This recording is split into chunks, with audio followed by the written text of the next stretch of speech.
Good morning, students.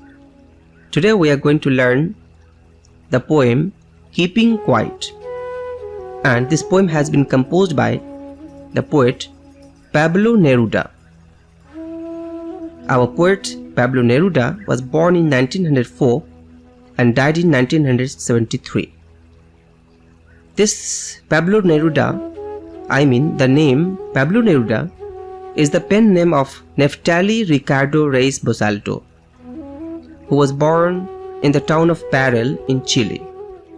Neruda's poems are full of easily understood images, which make them no less beautiful.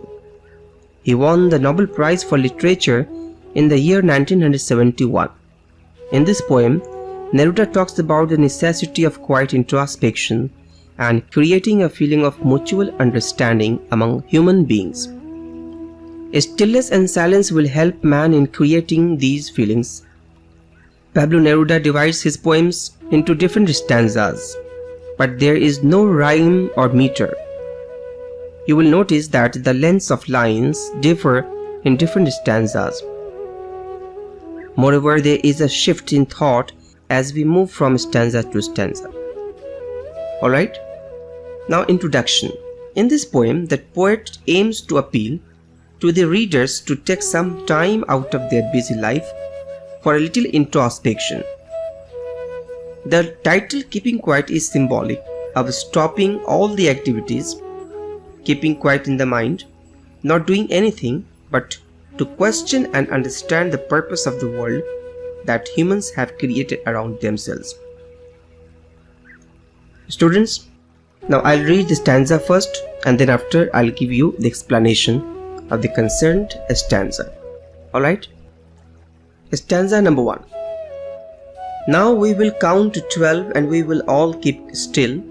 For once on the face of the earth, let's not speak in any language. Let's stop for 1 second and not move our arms so much.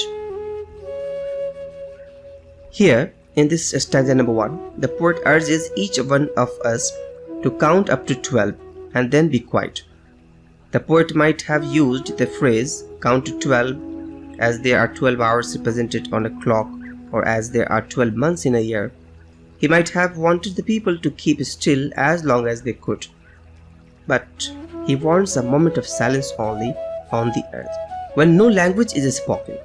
In this way, there will be no language barrier between people.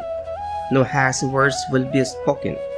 In this moment of silence, the poet doesn't want anyone to move their arms. He wants us to remain motionless. Now the stanza number 2. And the stanza reads, it will be an exotic moment without rush, without engines. We would all be together in a sudden strangeness.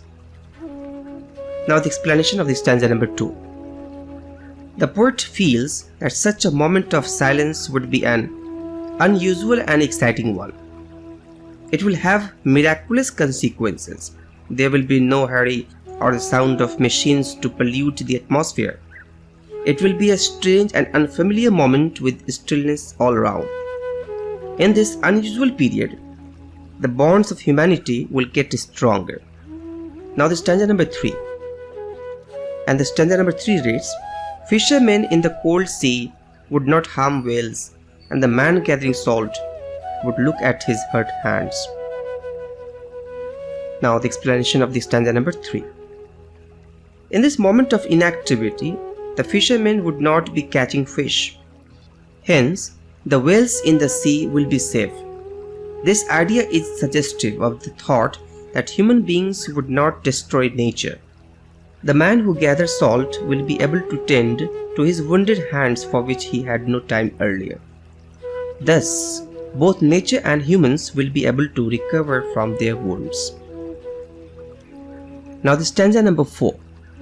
Those who prepare green wars, wars with gas, wars with fire, victory with no survivors, would put on clean clothes and walk about with their brothers in the shade doing nothing. Now the explanation of the stanza number 4. The poet now speaks of those who wage or instigate wars against humanity or environment, wars of all kinds, including the use of chemicals or poisonous gases. wars that bring death and destruction, wars that leave none to celebrate victory. He says that such men should stop their activity, shed their clothes, stand with the blood of humanity, put on new clothes and walk with their brothers, building brotherhood.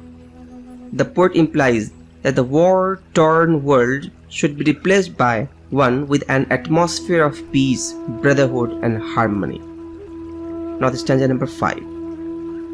What I want should not be confused with total inactivity. Life is what it is about. I want no truck with death. Here in the stanza number 5, the poet explains. The poet makes a clarification that though he is advocating the need for silence, his advice should not be confused with total inactivity. He does not want any association with death. He says that life is meant to be lived only. Now the stanza number 6. If we were not so single-minded about keeping our lives moving, and for once could do nothing, perhaps a huge silence might interrupt this sadness of never understanding ourselves and of threatening ourselves with death. Now the explanation of this stanza number 6. The poet further advises that people should stop being self-centered and selfish. For one moment, they should not think of keeping their lives moving, meeting their ends or fulfilling their duties. That huge silence which will arise from such a moment will only serve to help the people. It will help them introspect and overcome their sadness of failing to understand themselves. People have been threatening themselves with death by their activities, This moment of silence will give them time to understand themselves better. Now the stanza number 7. Perhaps the earth can teach us as when everything seems dead and later proves to be alive. Now I'll count up to 12 and you keep quiet and I will go. Now the explanation of the stanza number 7. The poet feels that the earth can enlighten us and guide us in this process of keeping quiet.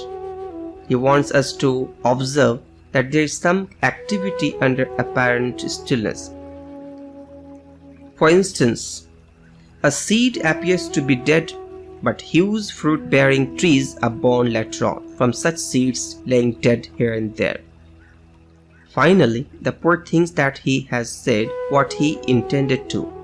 Now he wants us to keep quiet while he is counting to 12, and after which he will leave. Thank you very much.